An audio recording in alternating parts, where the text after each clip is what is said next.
Hello, viewers. I'm Qamar Cheema with my YouTube channel, Qamar Cheema. And viewers, I have a new guest with me, my good friend, Mr. John Blaxland. He's a professor of international security and intelligence studies, and he's a former head of the Strategic and Defense Studies Center at the Australian National University. He has been writing and speaking a lot on intelligence, cyber and security, Australian military history and strategy. And I just requested Professor this evening that if he could spare some time to make us understand that how the tensions between China and Australia are unfolding. Thank you very much, Professor. Thanks for having me on the show, Qamar. It's a real pleasure to be with you again. Thank you. Professor, how will you explain our audience that how things got deteriorated between China and Australia? And particularly, we have known that although this is not just a one moment thing, it's been quite a long time we have been hearing. But the tweet that came from the Chinese Foreign Office actually unfolded things where the Prime Minister, Scott Morrison, spoke on this, and then it started getting worse. How do you read this, Professor? Yeah, look, it's a really good question, Qamar, because essentially this has been building for some time now.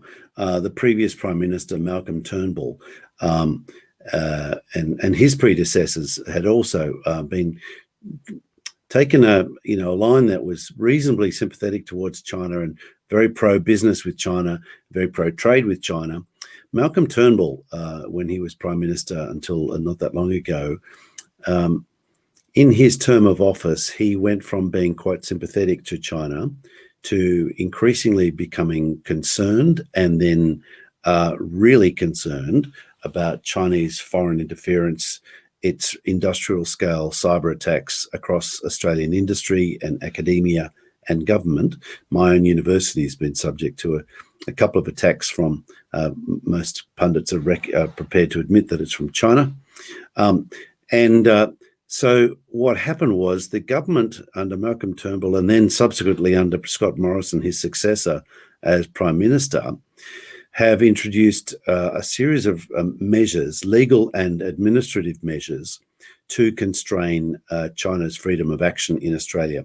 So the decision to block the distribution and use of Huawei 5G technology was one step. The decision to introduce foreign interference legislation and the decision to ramp up concerns about Chinese actions inside Australia, particularly in the cyber front. And then that was coupled by the measures, particularly this year, 2020, kind of brought it to a head with the pandemic, the coronavirus, some call it the Wuhan virus, that generated real concern about Chinese covering up the origins of the virus.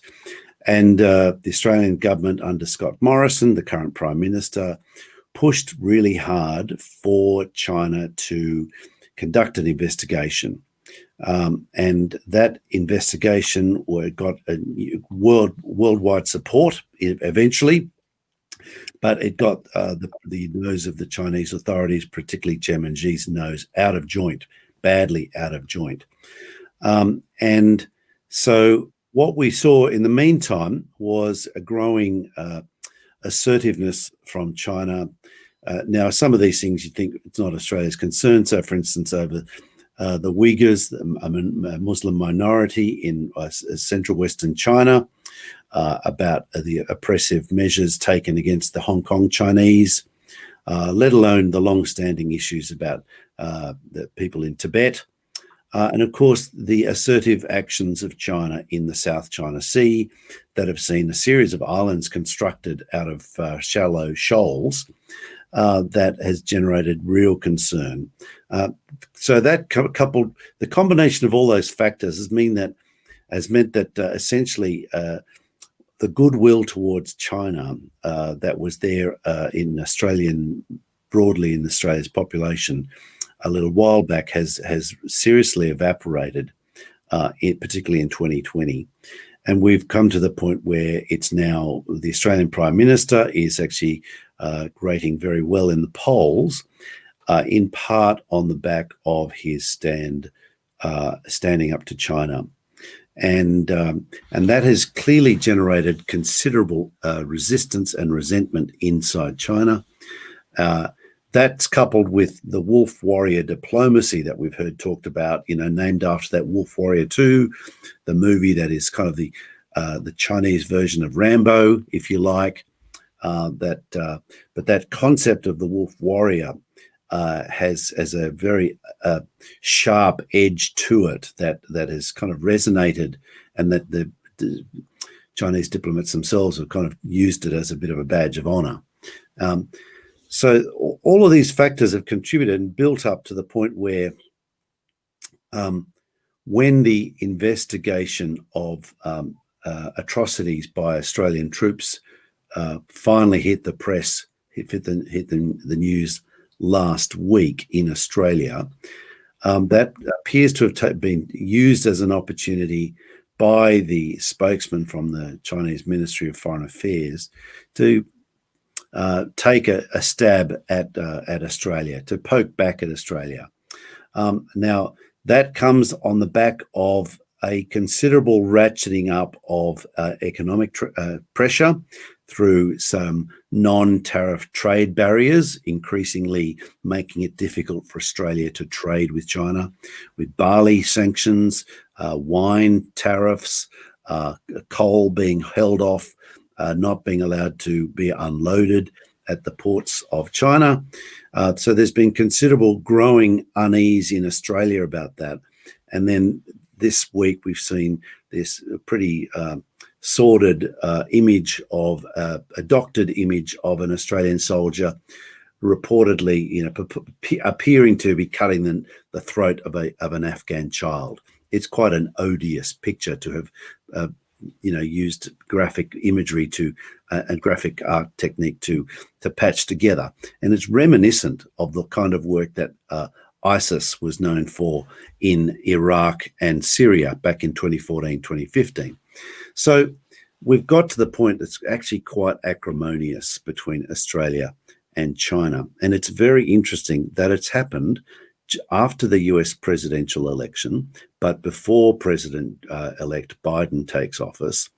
And it seems to be just in that gap when the United States is distracted, the United States is debilitated to a certain extent by its response to politics and the pandemic.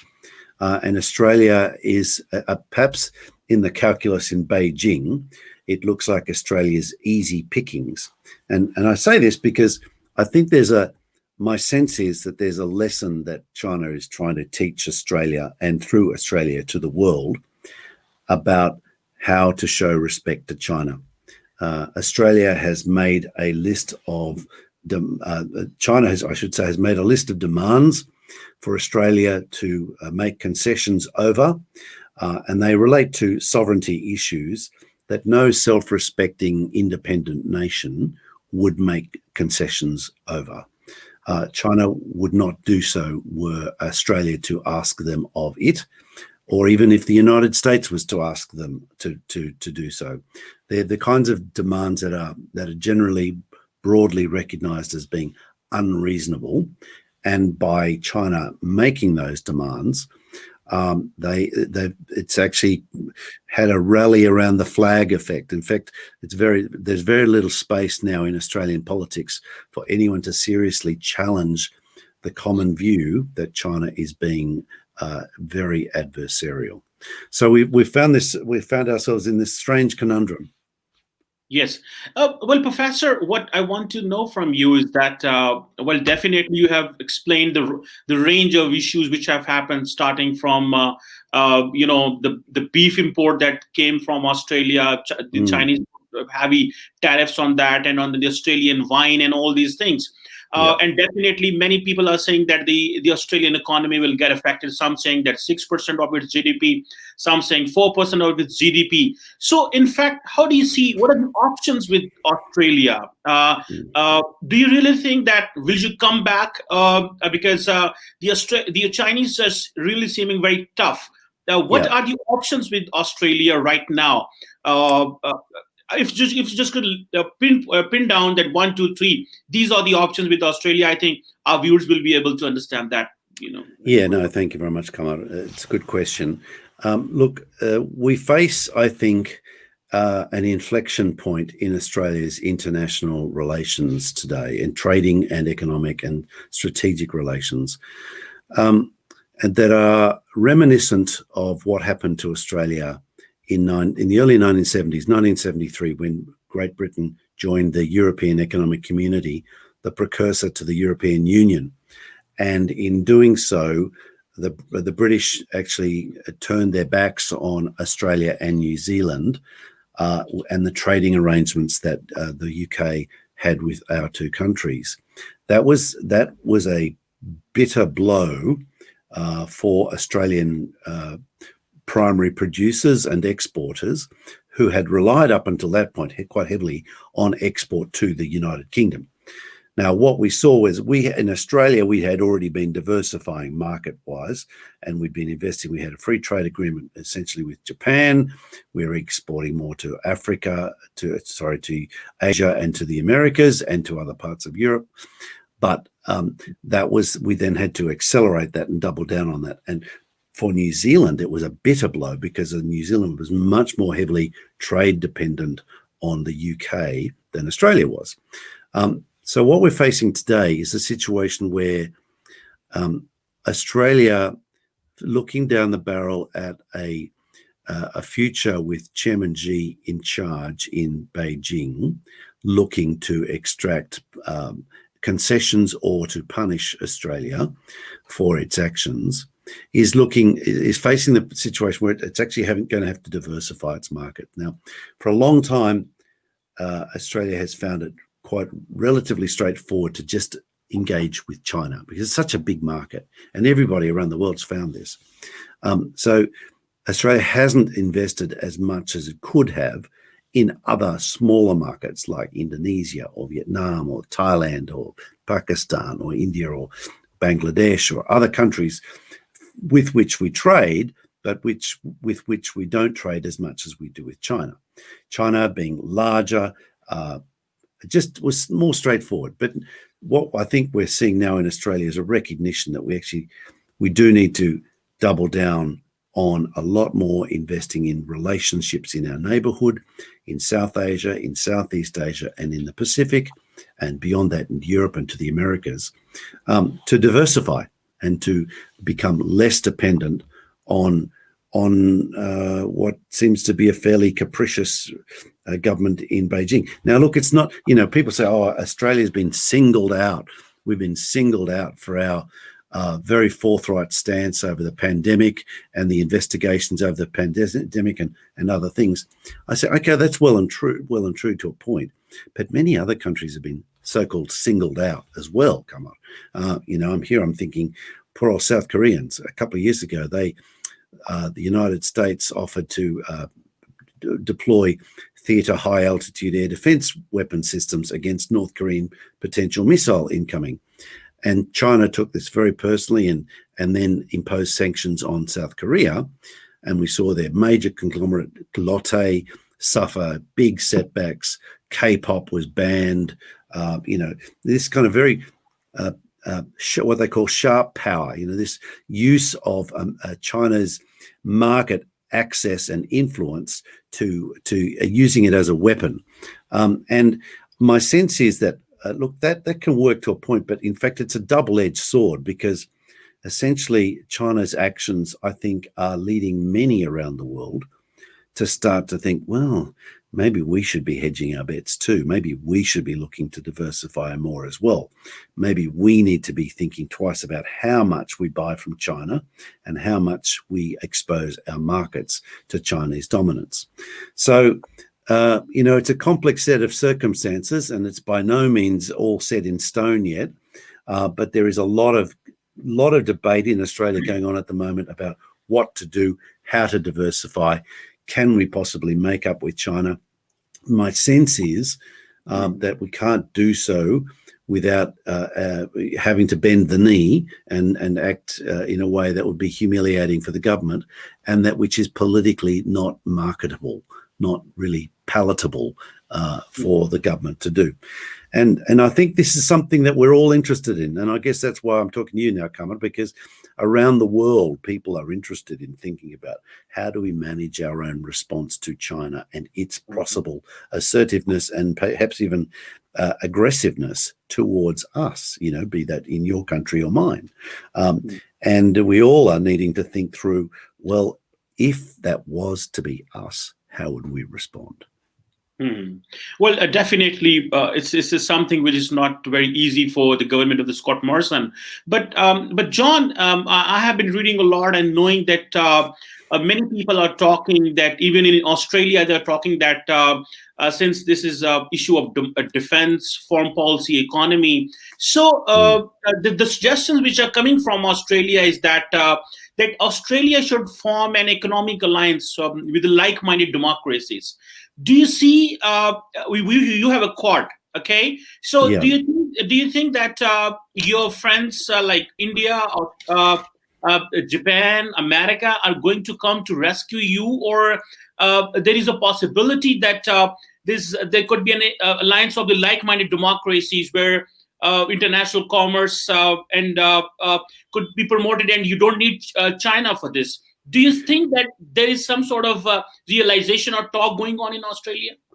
Yeah, that's a very good question. Come on. Look, there is heartening talk in the Twitter sphere of people saying, well, we're going to buy more Australian wine, which might not be terribly popular in Pakistan, but in many other parts of the world, Australian wine is quite popular, and people talk about buying other Australian goods as well.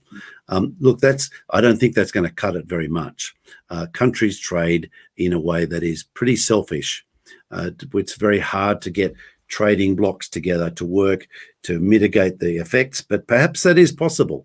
I wouldn't rule it out, and I think particularly as other countries in the world recognise the challenges that China's sharp power diplomacy is generating, may well be looking to look for some strength and unity with other like-minded middle and smaller powers to hedge against the risk of China's assertiveness and abrasiveness being directed against them. I would make the point, though, that a couple of points. One about the Quad. The Quad isn't the only mechanism that Australia is interested in engaging in. The Foreign Policy White Paper of 2017 made very, very clear Australia is actually interested in engaging with just about anybody who wants to talk to us. So across Southeast Asia, across the South Pacific, across South Asia and Europe and the Americas, anybody who wants to partner with us is welcome. And so we are seeing, for instance, the Germans, the French, the Brits, and many other countries engaging with Australia to a level and degree we have not seen in more than a generation. Similarly, the relationship we have with Indonesia is stronger than it's been in as long as I can remember. Our relationship with all the countries of ASEAN is actually flourishing at the moment because everybody, to be honest, we're all a bit worried about what China's getting up to. We're all thinking, gee, this kind of behavior is kind of a bit odious, isn't it? It's like, and what would it take for them to direct that kind of anger against us? So everybody's looking to try and see what they can do to look out for their interests, perhaps collectively. So for Australia, the Quad is one such mechanism.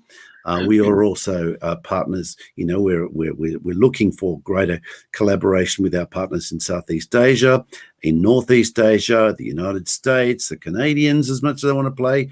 Clearly with New Zealand in the South Pacific.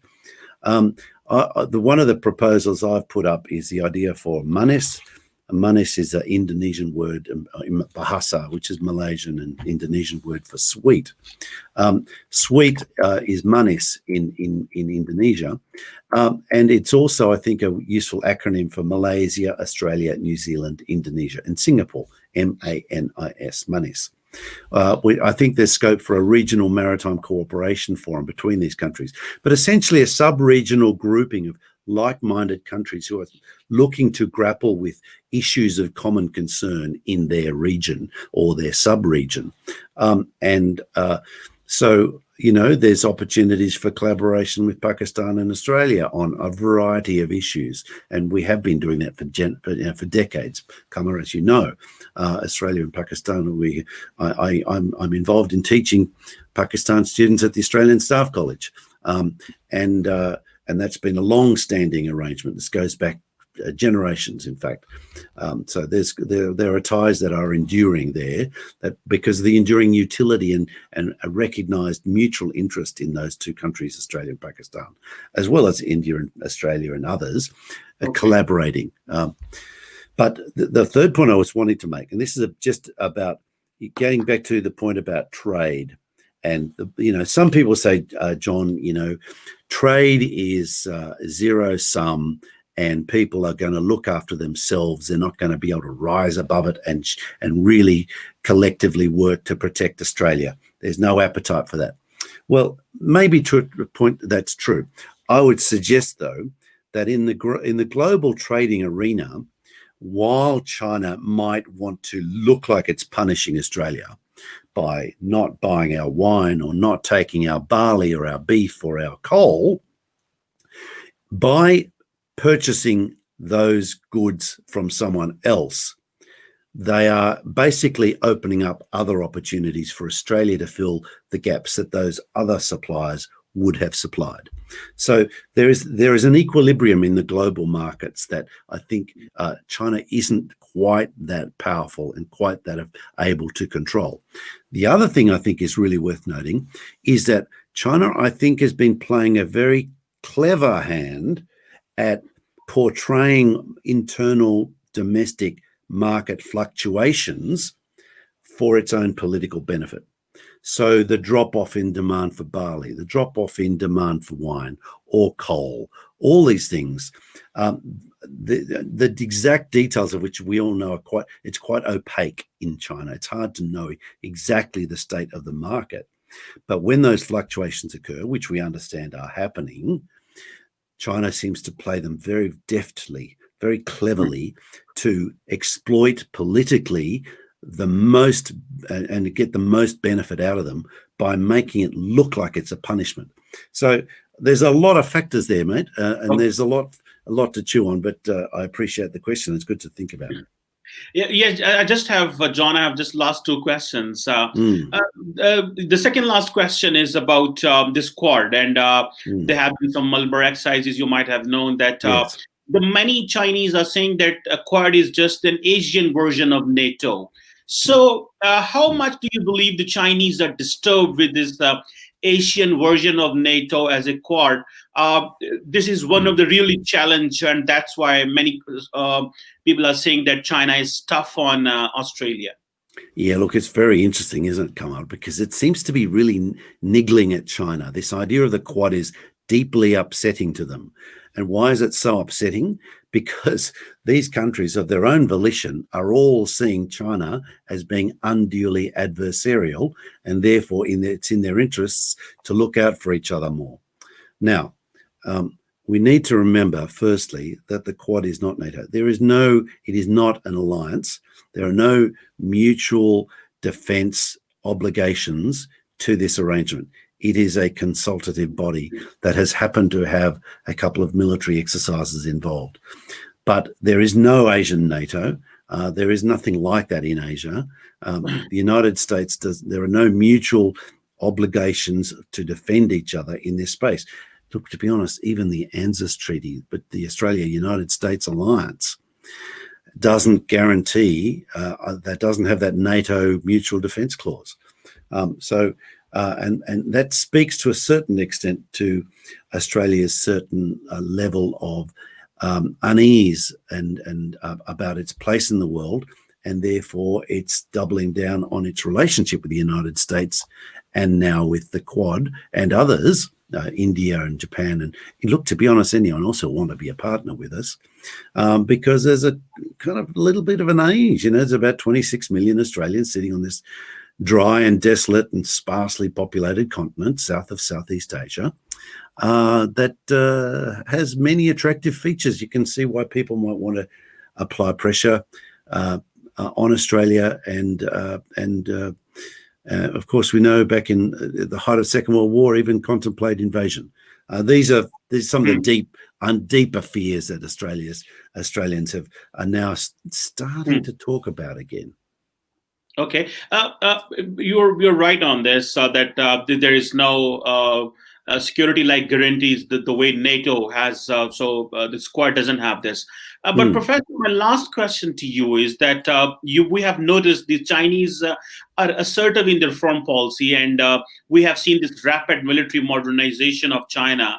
So how far your friends like India and America are standing with you?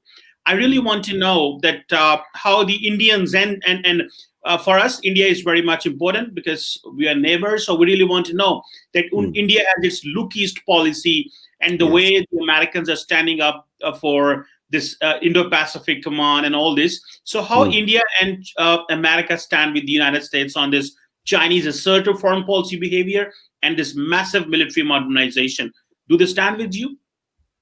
Look, I don't think we've actually thought it through fully yet, because I don't think the United States has fully yet comprehended the scale and the pace, the rapidity of China's military advancement, and I don't think India has either.